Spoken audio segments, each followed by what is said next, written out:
Hello Namaskar, welcome to the channel. I had ordered the PNY XLR8 RTX 3060 from primeavgb.com. I had ordered this graphic card on 19th of this month and have received this on 21st. I must say the packaging by primeavgb was very good. It was in 3 layers and I can see no dent by shipping on this package. Let's get this onto a table and start unboxing it. As you can see, there are no dents by shipping. The graphic card seems to be intact and the packaging is very good. All the seals are there. I'm going to open up this graphic card seal, package seal, and let's see what is inside.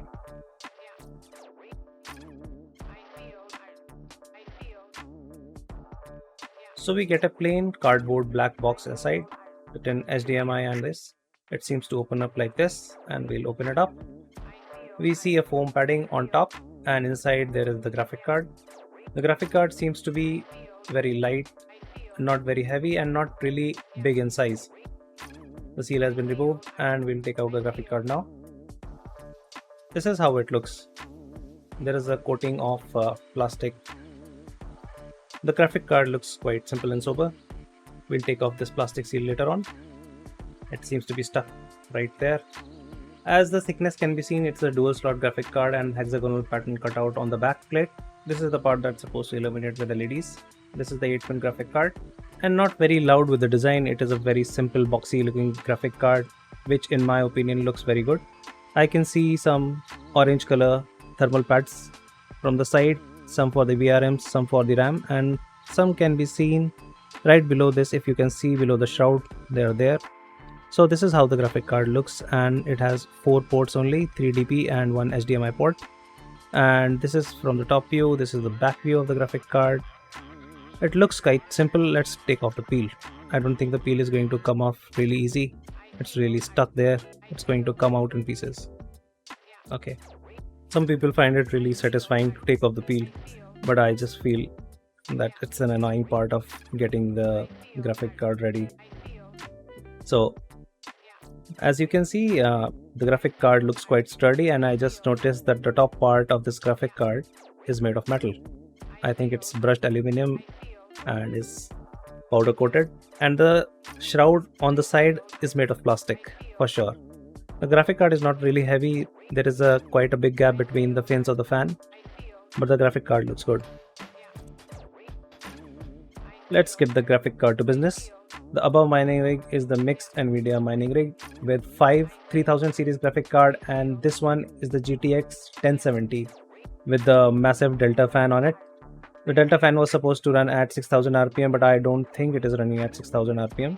These are the two colorful RTX 3070, and this is the RTX 3060 by MSI. This is the 3060 by Asus, and the fan on the top to keep it cool because it's running really hot compared to other 3060s. And this is the Founders Edition RTX 3080 Ti, which I replaced the thermal pads on very recently and is doing very well. After replacing this blower style GTX 1070 with the new PNY RTX 3060, this rig will become an all 3000 series Nvidia graphic card mining rig. As you can see, the GTX 1070 with its blower style delta fan is out. Let us get into the performance of the new graphic card. This is how the PNY XLR8 3060 looks. It has the 8-pin power connector, and you can see I have used the 8-pin power splitter to power the riser as well. The riser takes only 6 pins, and this is how the graphic card looks. The hexagonal pattern you can see there is supposed to light up when we power on the graphic card. Yes, it lights up really bright. You can see the GeForce RTX logo on the graphic card and the white illuminated LED. I think that color can be changed via the XLR software. The graphic card looks quite good. In another scenario, if I were to make a gaming PC, I would select this graphic card for the looks. It looks really good. As you can see, not all graphic cards are supposed to go vertical on any gaming PC. This looks quite good. So this is my mining rig with the 2 RTX 3070s. Now I have 3 RTX 3060s and 1 Founders Edition 3080 Ti graphic card. Let's get on to business and see what the performance is like on HiveOS. In the HiveOS, the new graphic card, the RTX 3060 by PNY, is shown right here. This is the new one, and at 115 watts and this OC setting that you can see, it is giving me 47.7 mega hashes at 54 degrees Celsius. As in the Hive shell as well, we can see the graphic card is giving us 47.66 or 47.7 mega hashes as an average. The graphic card is performing quite well and is within the expectation that I had with this graphic card. I was expecting the graphic card to run in temperatures between the Asus graphic card and the MSI graphic card.